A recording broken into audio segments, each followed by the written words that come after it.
What is the driving force in our world? What's the energy which moves humanity?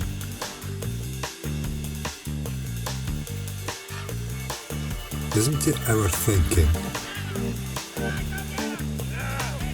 Do the actions of men not follow the thinking of men?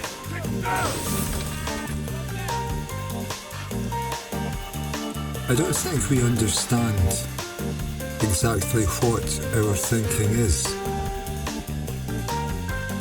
where it comes from.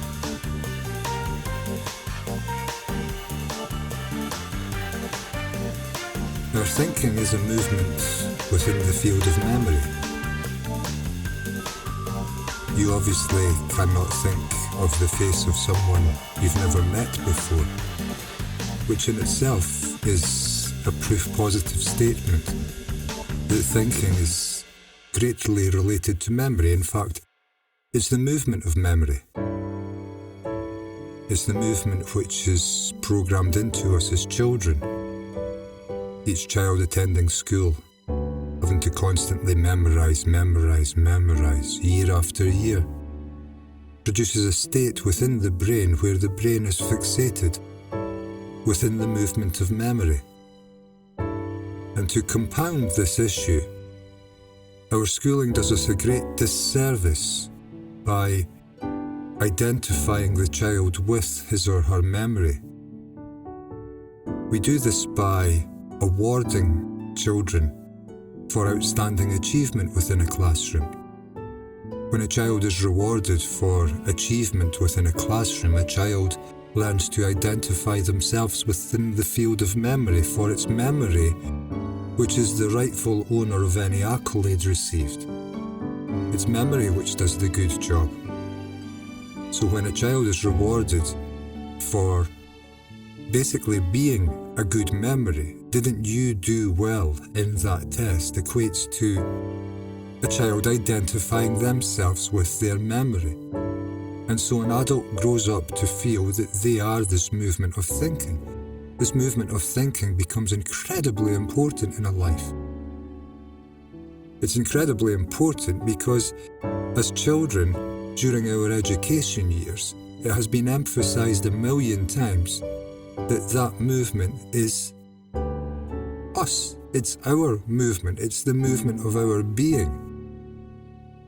We are the thinker of our thoughts. This is our conditioning.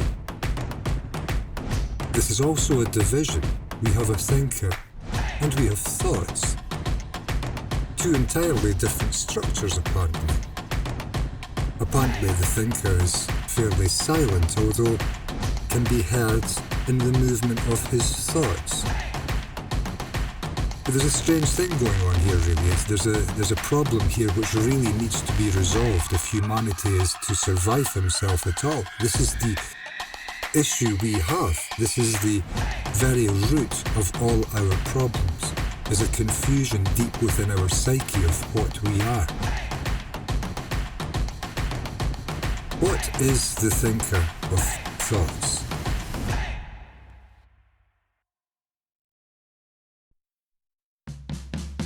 The permanent entity, apparently, which exists behind thinking. Does such a thing actually exist? Is thinking the product of a thinker? Or is the thinker the product of thinking? If one takes the time to look deeply into this issue, then you can't help but see that thinking creates the thinker. Although great emphasis is placed in our society to view this phenomenon the other way around, which is that a thinker creates thoughts, which is quite false. There is no division within the movement of thinking in actuality, although thought certainly divides itself. The actual structure of thought is one movement. It may, based on its conditioning and programming, decide to divide itself into the thinker and thoughts. But its actual integrity as one movement remains. The thinker is the thought. This divisive movement, which our education is definitely responsible for encouraging to develop, is a problem for so many of us individually, and it's a problem for us socially, economically, nationally, internationally, and globally. This is a huge problem because each person has been educated to believe that they are an individual divided from everyone else, not related to the rest of us. That the only noble pursuit in life is to be one of accumulating to oneself in time, of gathering things. The more things, the more wealth one has, the more valuable one's life is, apparently. It doesn't really all equate very well with living on a finitely resourced planet, which is right now dying because of intensive gathering, because of this intensive movement of capitalism, which is always drawing to itself, always taking.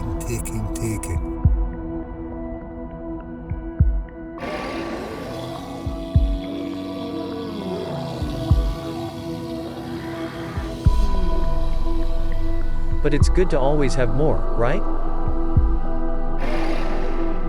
We're forever taking to ourselves more and more, insatiable appetites of billionaires who must have the largest shell corporation or tax haven in the world, who must stand head and shoulders above all other men in positions of power. We divide this way because of our thinking, because we value ourselves as greater, more noble, more valuable than anything else in this world. Us and ours. First of all, the ideology is that I am the most important, that I must achieve, that I must succeed. Then comes the ideology that my friends and family, my groups, my religion, my nation, my gang, me and mine. This is what all the fighting's about, and we never seem to see that we are all identical. We are all involved in this movement.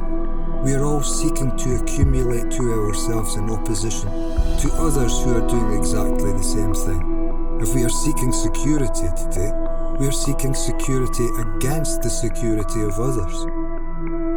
Who do we build all these weapons of war against? Is it not other human beings? Do we not war against other human beings who themselves are looking to protect their own security against another group of human beings with different ideologies and different ways of doing things than us? Different identities, different names, different flags, different languages, but the same thinking. The same movement of thought driving us, the same desire for our security in opposition to others, the same memories of others who have transgressed us in previous years and who we now hold a bias or a prejudice against. We look at life through our memories when we use thinking as a means to steer our lives into a future. Is this the only way of living?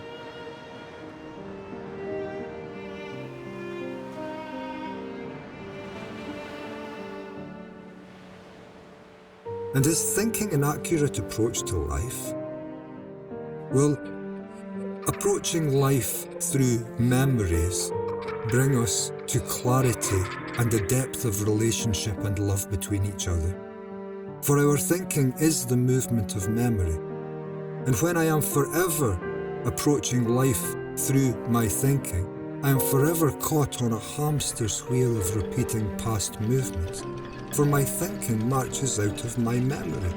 And will repeating the past ever bring us to an understanding and an ability to live together within peace and deep relationship with one another?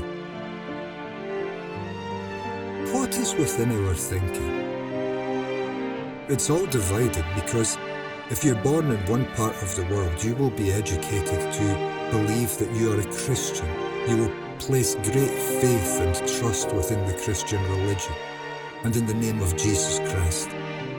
And yet, if you're born in another part of the world, you may be raised to be a Hindu, or a Buddhist, or a Muslim.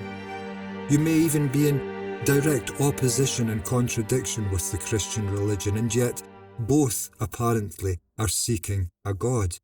Both apparently are seeking truth and love. And yet we war in our seeking of such noble pursuits, if such noble pursuits even exist. They are never questioned, and so we are educated as children to place our belief in a dogma of a religion, and our pursuit into the world of religion then ceases. If we know, there's nothing to be questioned, and we place our security in our knowledge of what we have been told, and so we continue on into infinity, a movement which has been here already for thousands of years, and which is responsible for dividing us among ourselves in a state of belief. And belief is not direct understanding of anything. If a God exists, is believing the best we can do? Can we not have direct contact with that God if such a thing actually exists?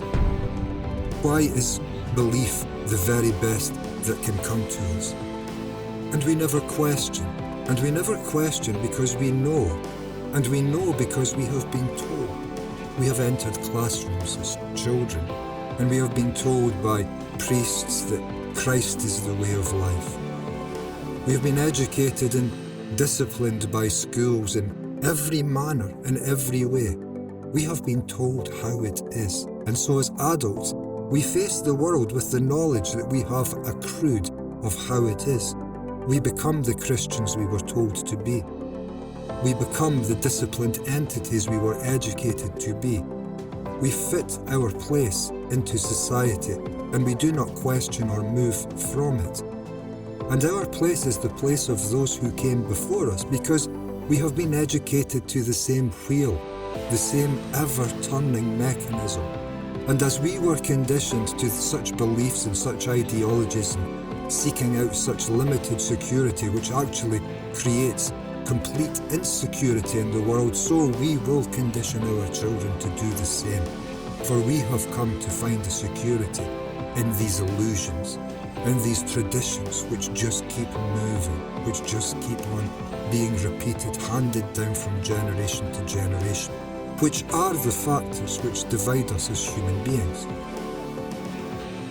Our nations divide us, and yet we continue to raise children believing themselves to be British or American or Israeli or Iraqi or Australian, and so grow up in a sense of division and isolation against all others in the world, feeling themselves to belong to one particular group, creates a certain sense of isolatory security.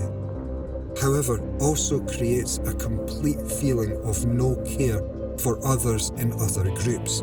We may talk about tolerance, about putting up with others, but we only talk about tolerance when we feel intolerant, and we feel intolerant against others when others do not belong to our particular group. Look at the nations which war around the world. For every civil war, there's perhaps been 1,000 wars between nations, because war or conflict between us demands a division as a precursor. Wherever we have conflict, we have previously had division. And look around you now in horror at the world around us, at the hundreds of divided nations, the thousands of divided religions, the divided political identities and ideologies. Look in absolute horror when you realize that division comes before conflict. And we are divided on every field and in every way. We seek security through division. We seek spiritual understanding through division, through the belonging to a group, to a traditional dogma-based group. What brings understanding to our lives? When can we actually say, I understand? Does understanding come to us through the words of another? Does following a traditional movement bring us to understanding, repeating blindly what others have posited to us as truths? Will that lead us to intelligence? Or does intelligence and understanding not come to us only through a direct investigation, a questioning, and a final insight of our own where we see for ourselves the truth of the matter? Is that not true understanding, where we are truly standing on the only solid ground available, which is the solid ground of our own vision? Can understanding of anything ever come from another? If I tell you something and you believe it to be so, is that understanding? Of course not. Understanding demands a great deal of questioning, a great deal of investigation, a great deal of self-pursuit to understanding. And yet our education leads us to believe that understanding comes from the words of others.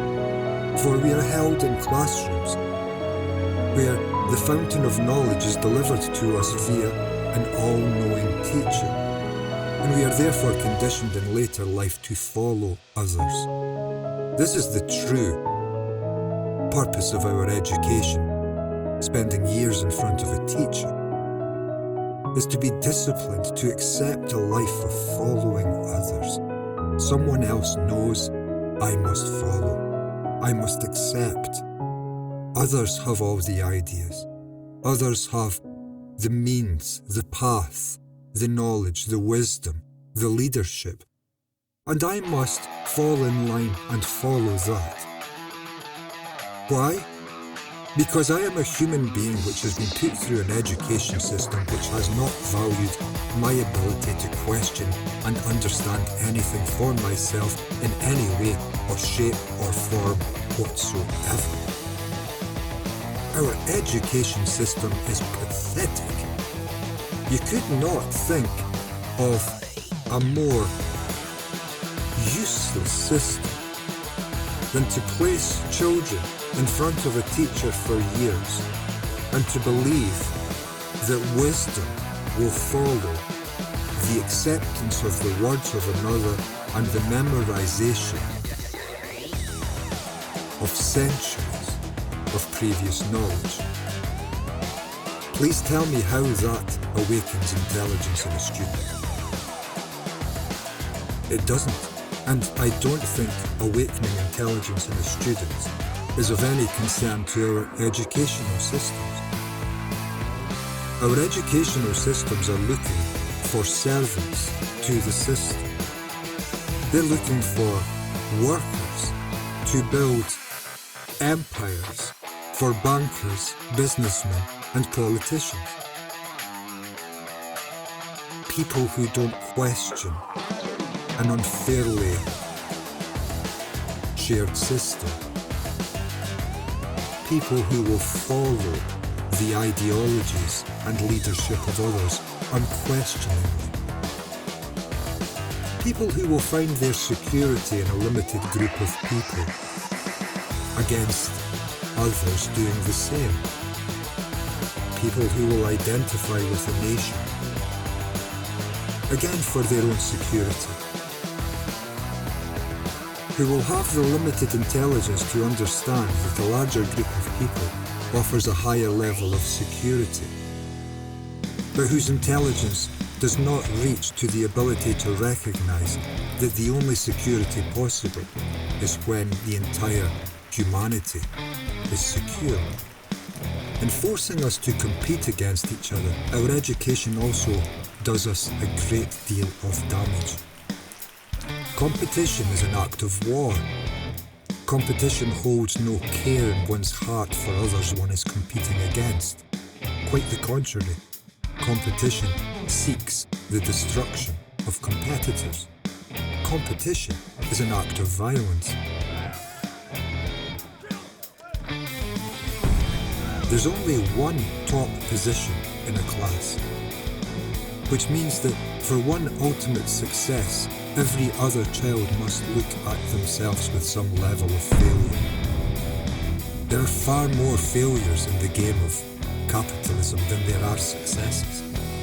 If you look at the unfair division of wealth at the so-called elites, we can clearly see that this game of capitalism, this game of forever trying to accumulate the most to ourselves in time, in our blind pursuit of forever reaching the applause of having come in first place at the top of the class, we can see that approximately 1% of people achieve huge amounts, and 99% of us are failures. 1% are so-called elitists, the ones who corrupt governments and make up the rules for themselves and so create a future which folds out easily, lending to their way of doing things, which makes it easier for their families in the future to maintain their positions at the top. For capitalism is not a fair system. It can't possibly be. Capitalism does not factor within itself the movement of time. Of course, it's based on time, in the sense of capitalism as an accumulation in time to oneself against and opposing all others. However, capitalism in itself does not consider time in the sense of tradition, in the sense of people who came before me. Capitalism is a race to accumulate to yourself as much as possible.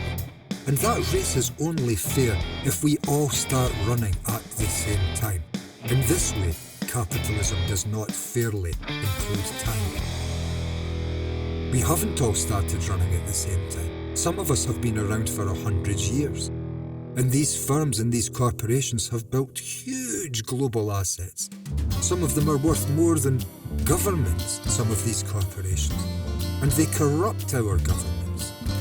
And a person who wants to start out in life, who wants to build something for themselves, some form of security, has no hope at all competing against a traditional outlet here already for 100 years. Huge stock, huge contacts, huge power within the world already. These people will naturally suppress the rising ones within the so-called level playing field of capitalism, which has never been anything of the sort. Capitalism is a lie. It's a fraud.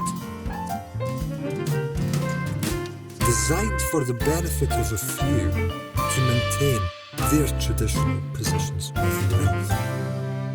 Look to the families around the world, unchanged in powerful positions for centuries for validation of this fact.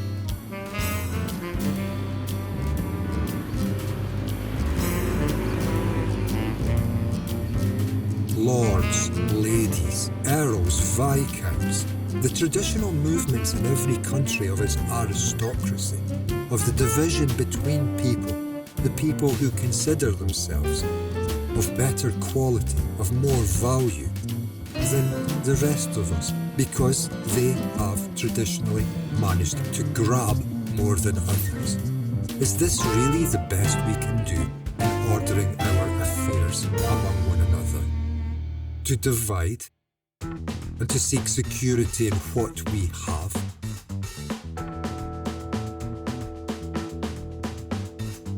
Truly, it is when we look at life with our thinking, because our thinking is nothing other than an educated program in our brain of capitalist structure.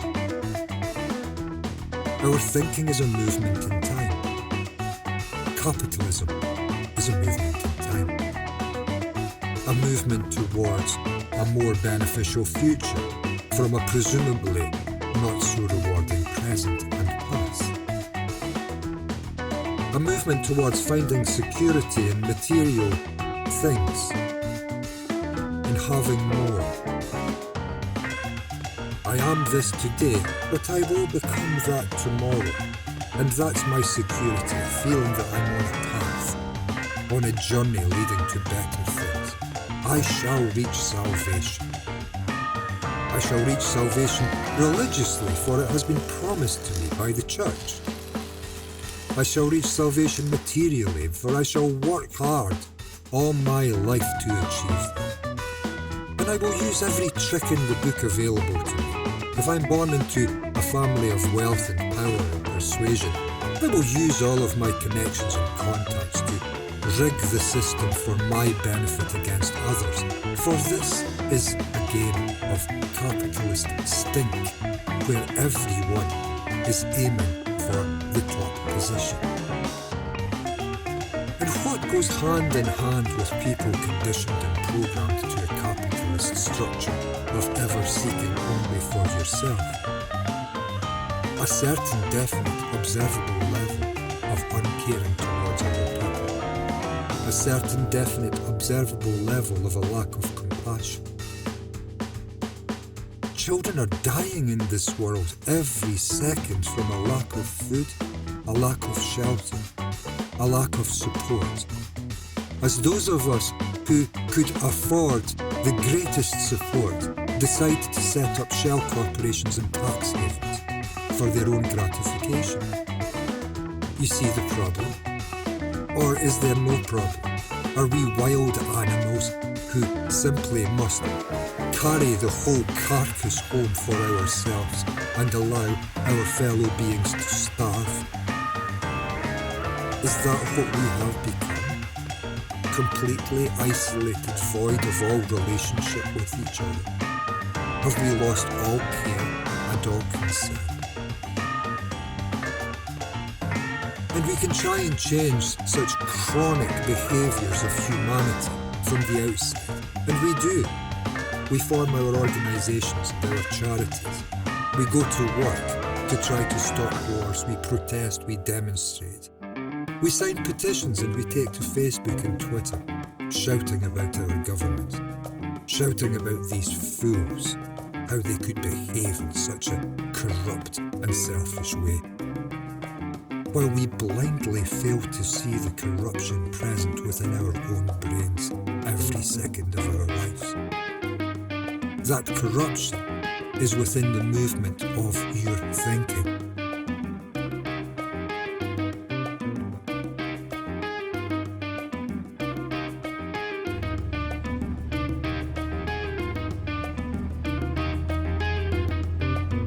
Our thinking divides us. If you look carefully within yourself, you will see that your thinking is a movement in time. A movement based on a foundation of identification with that movement. Our attention is pulled into thinking, for our years of education have made us believe that we are this movement of memory, or at least that we are something responsible for it. This ever-present, although quite difficult to find, thinker of thoughts, outwith of the movement of thought itself, that is. Our thoughts are the movement within us which divide us within us, as well as dividing us between each other.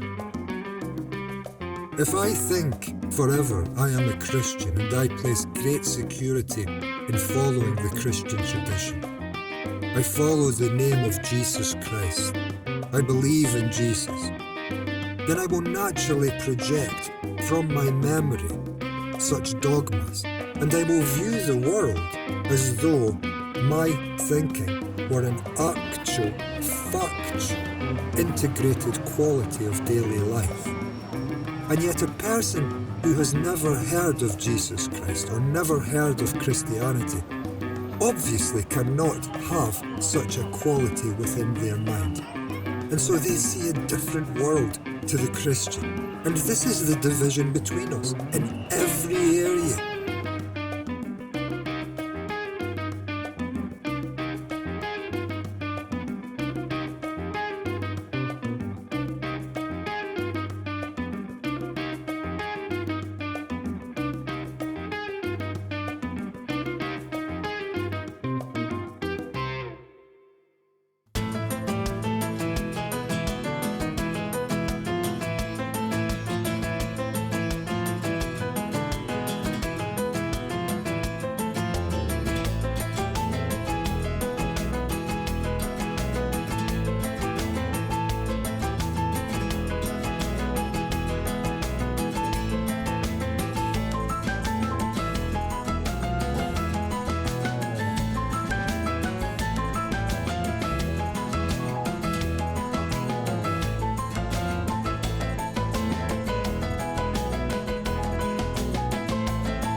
truth of the matter is the system is built to maintain a status quo in favour of those who have the power. We can see this in the world plainly every day. It's why we have kings and queens sitting in countries where millions of children are living below poverty levels and starving, where they don't even have enough food to put on the table. And yet, royal families can take hundreds of millions out of a tax-paying economy from the poor people because we worship the past. We worship a stability of a continuity in time. We see this somehow as being valuable, that somehow something that's been here for a long time in a position of power has some value to us. Too big to fail, the bankers were. Too big to fail. In an apparent system of capitalism whereby it's all about success and failure, capitalism is brutal. Unless you are already at the top. For when you reach the top, you have the power and the contacts and the money and the ability to stitch it all up for yourself. And that's what we do. That's what we do, obviously. But I don't see how we can continue to work in this way, this distorted, abusive, lack of relationship, war-causing approach to life of division, of dog-eat-dog, of me first, of my group before yours. In other words, of working on the basis of our educated thoughts, of what we have been trained to believe. I don't see how we can keep on working that way and survive ourselves for much longer. Technology is growing exponentially. Our technology is evolving faster and faster and faster and faster. And there's a reason for this, because our technology comes out of our thinking. Our thinking is divisive, and that divisive thinking lends itself well to the pursuit of advancing technology. And so technology will grow with us. And yet, within our skin, as it were, within the area of our psyche, we are not growing at the same speed. We are not changing at all. We remain in our divided states. We remain Catholic or Protestant, or Hindu or Buddhist or Muslim or Jewish. And so we remain hostile to each other. We remain British or American or French or Belgian or Dutch or Polish or Australian or any of another 100+ divided nationalities. And so we look at each other with division, isolation and suspicion. Many of us in certain nations have had histories of conflict with other nations, and we look at our neighbours with deeper suspicion. We look at our neighbours with a sense of hatred and mistrust based on events which happened previously. We must do this, for we value greatly looking at life through our thoughts, which is to look at life through memory.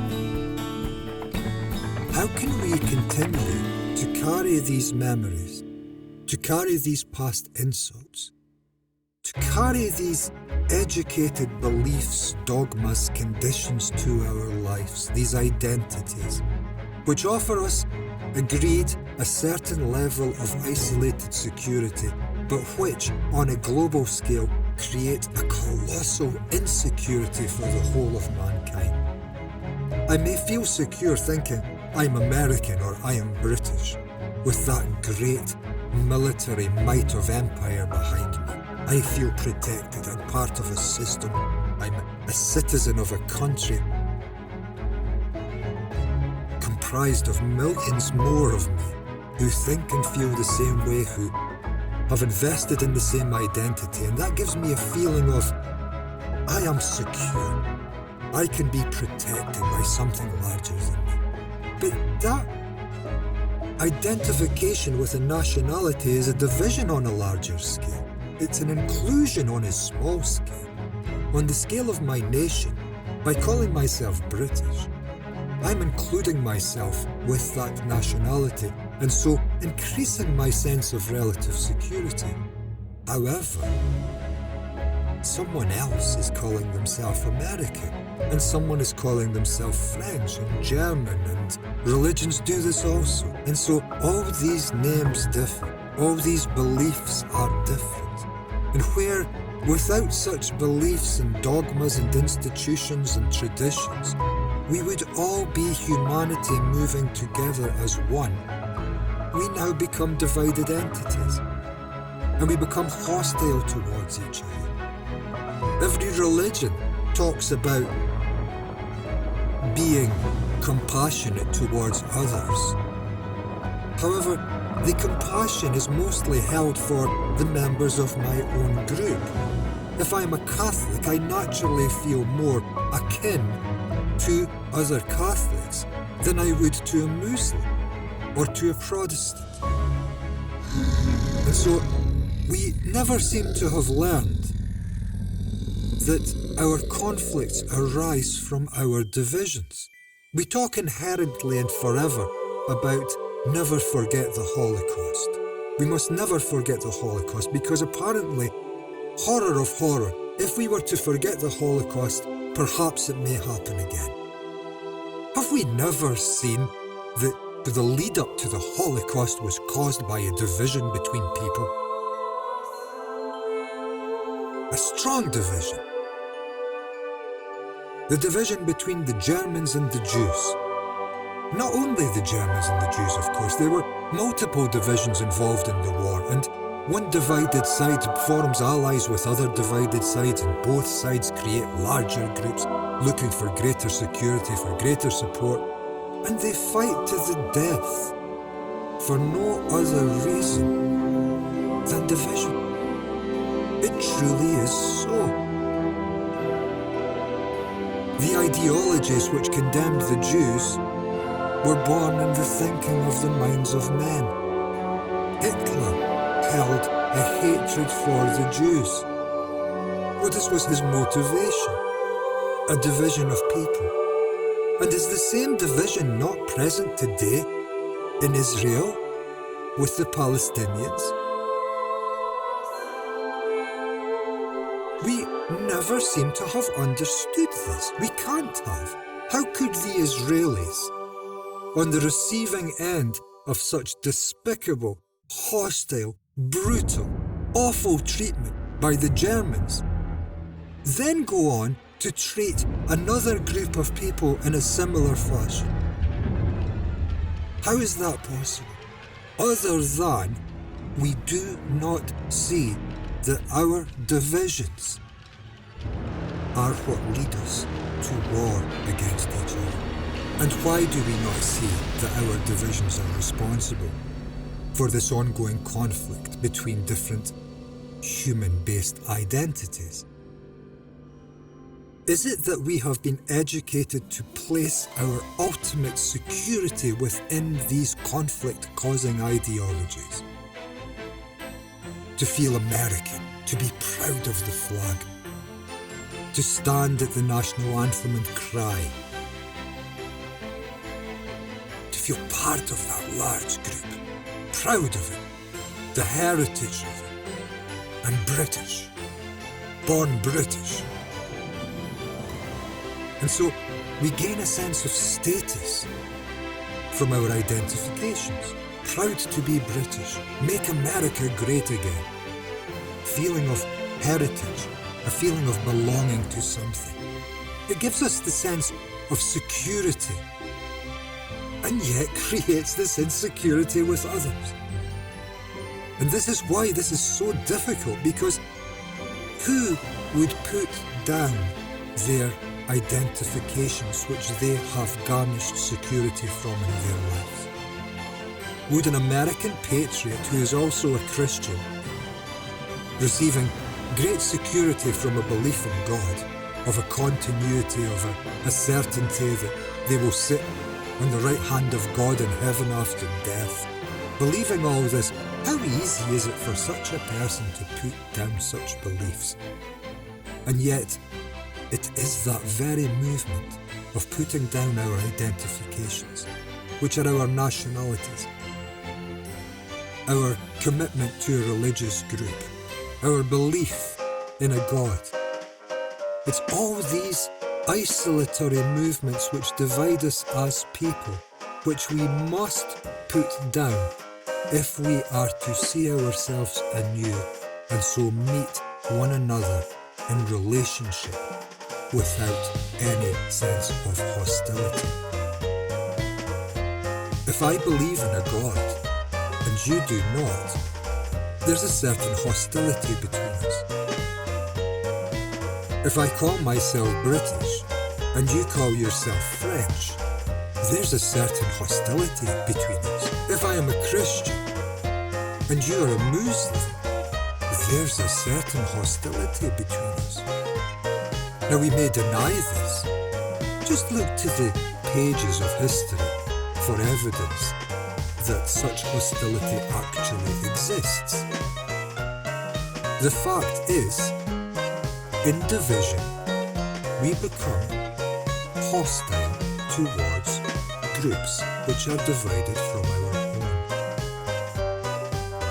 And how have such groups arisen?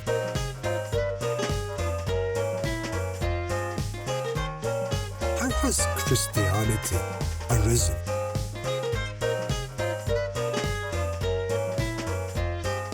For centuries, children have been educated to this dogma as being a valid approach to a spiritual life for man.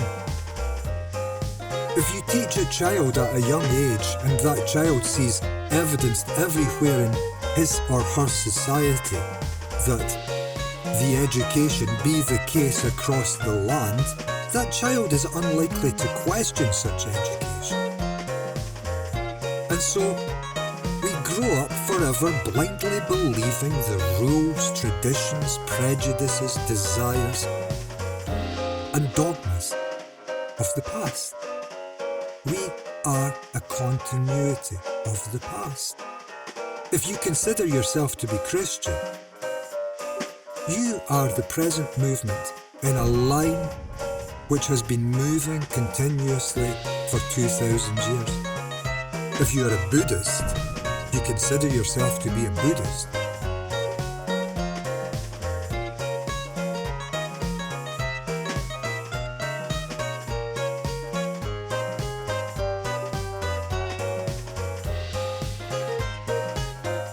By adhering to an educated belief system, you are the continuity of that belief system. And these belief systems divide us as people. They don't bring us together. And if anything is needing done today, it's a bringing together of mankind. We need to bring men together. Our planet is dying. We need work together to save our environment. We need work together to save this sinking ship, which we are responsible for sinking.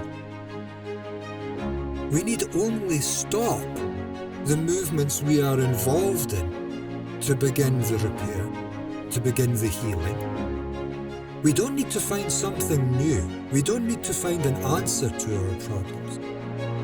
For our problems are our very movement. And so we only need to stop moving the way we are. And the way we are moving is divisive, fragmentary, based on illusions, based on beliefs, based on knowledge, based on the past. It's rather confusing to look at life through images arising from the past. It's rather confusing to judge a group of people based on an event which happened a long time ago. And yet this is what we are all doing when we look at others through our beliefs and our memories. Take the Jews and the Palestinians as an example, although this could equally be any conflicting group of people in any period of human history. The Jews and the Palestinians work well today, for this is a conflict which has been long-standing in recent times. How does the average Jew view the average Palestinian? With compassion and care and love, and a wishing for the best in one's heart? It's unlikely. And how does a Palestinian, the average Palestinian, view the average Jewish person? Is it the same? With love in the heart? Caring for the person? It's unlikely. Why? Because one is Jewish and one is Palestinian, obviously. And because they have different identified dogmas they are following, which is dear to their hearts because they've been educated since children to find their security in these areas. And so a Jewish child is raised to believe that they are the chosen people, that this is their land. And so naturally they carry with them a sense of arrogance towards other people who are stopping what they believe to be their natural birthright. And then you've got the poor suffering Palestinian people who have lived on this land for centuries and who are now being told, well, tough. Unlucky. You are not allowed to live here. And why? We've got two groups of human beings here. Why? Because one group has named themselves differently from the other group and carries a feeling of identification to a historical group of people and places greater value on that identification than on the present relationship with their fellow men who are calling themselves a different name and believing a different dogma. Everything which divides us as human beings marches out of our psychological states. If a revolution is to come to this world, it will come within our psychological states, or it will not come at all. We cannot ever hope to maintain the same divisive psychological structures within our minds and hope to bring about a world of harmony and peace between us. It is incredibly late in the day. The world actually is dying, although not many people are taking notice. We're still all involved with our divisive pursuits, our religious beliefs, with our nation's needs, with our little group. When the world needs us to put down right now these divisive tendencies and come together to work without division to create an unstoppable energy which can reverse the current trend of deeply educated self-interest, which capitalistic divisive tendencies have programmed into each one of us.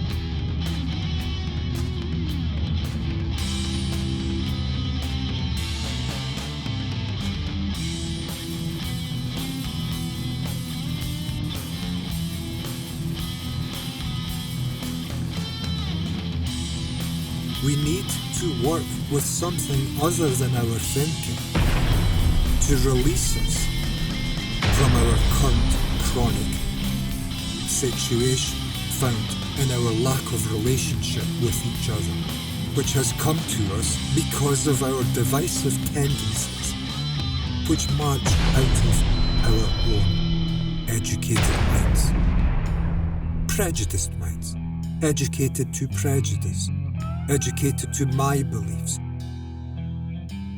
my nation, my dogmas, my conclusions, my political ideologies, always in opposition to yours.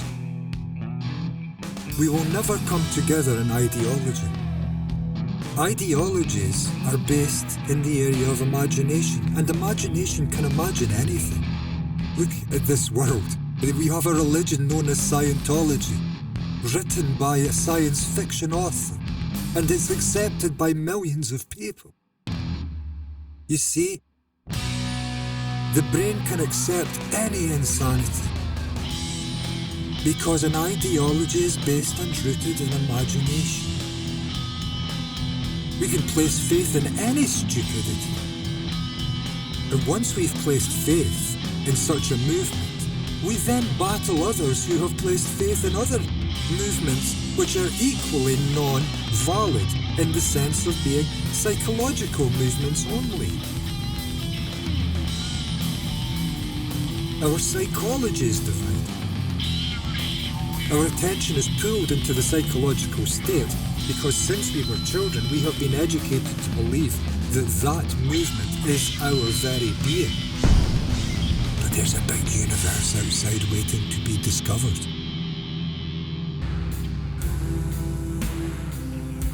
There are huge areas in life beyond that of thinking, of which we are totally unaware of at the moment because we have been chronically educated to constantly remain within that field.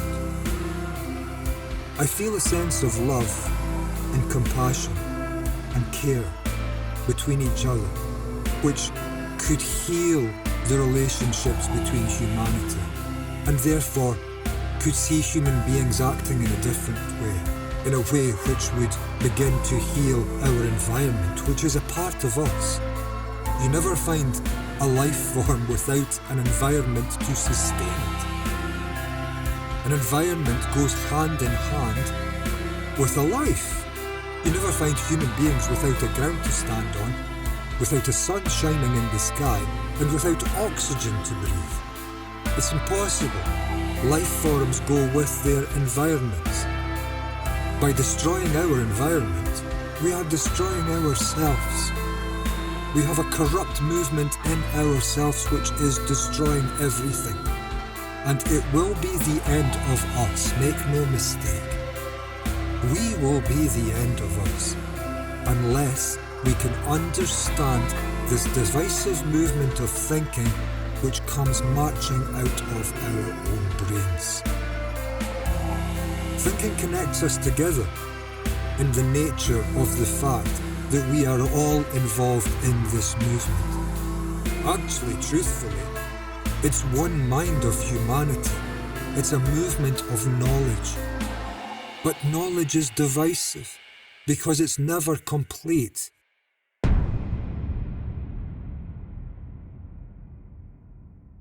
The only opportunity we have today to reverse this chronic direction humanity is set on, which is a direction of individual accumulation based on a movement of division between people, competition and therefore conflict, leading to war.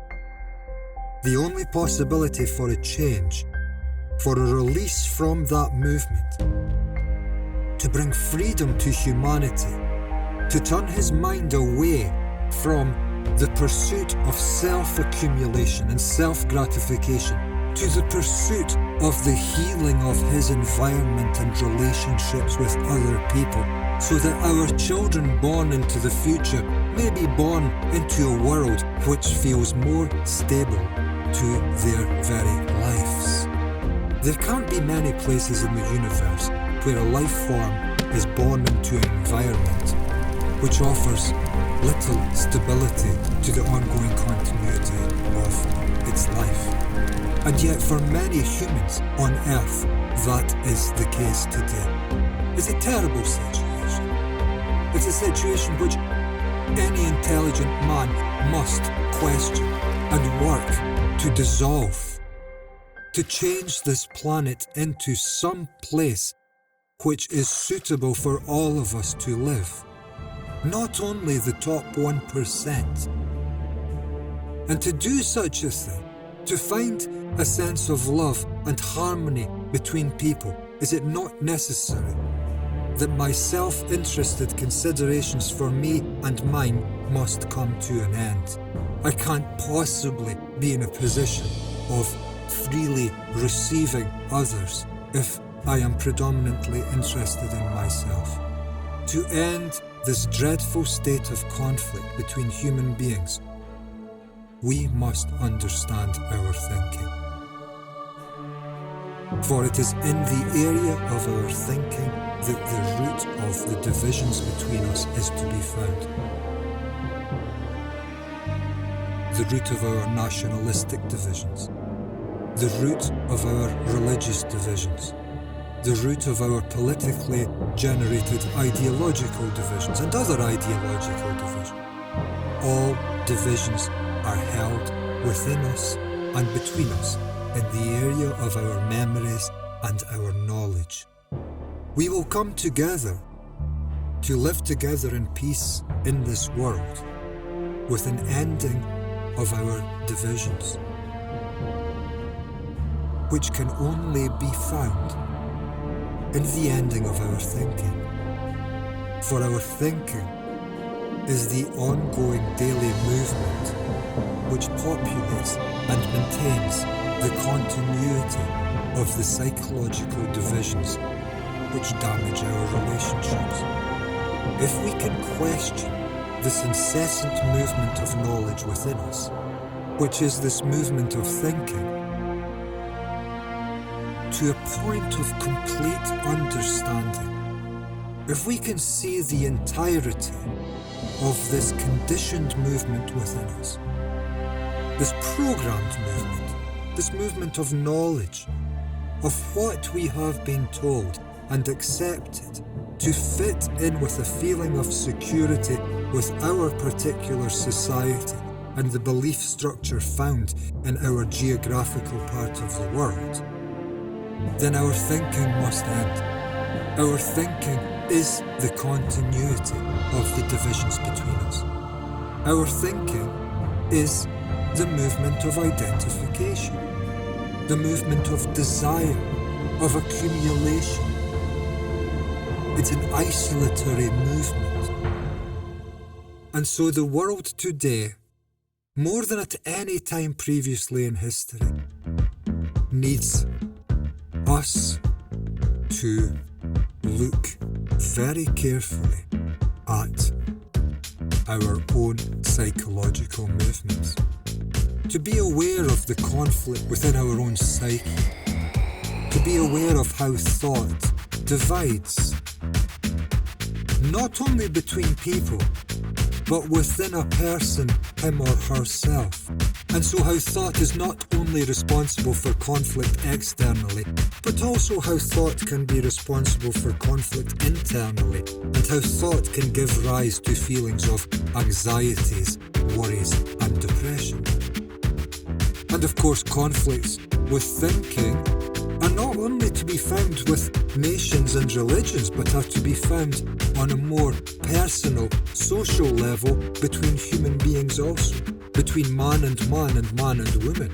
We can also clearly view the corruptive nature of thought in all our relationships. Our worlds and our hearts are full of conflict today. They're full of fear, anxieties, depressions, and a lust, a passion to make this all better, to move out of this field towards something better in the future.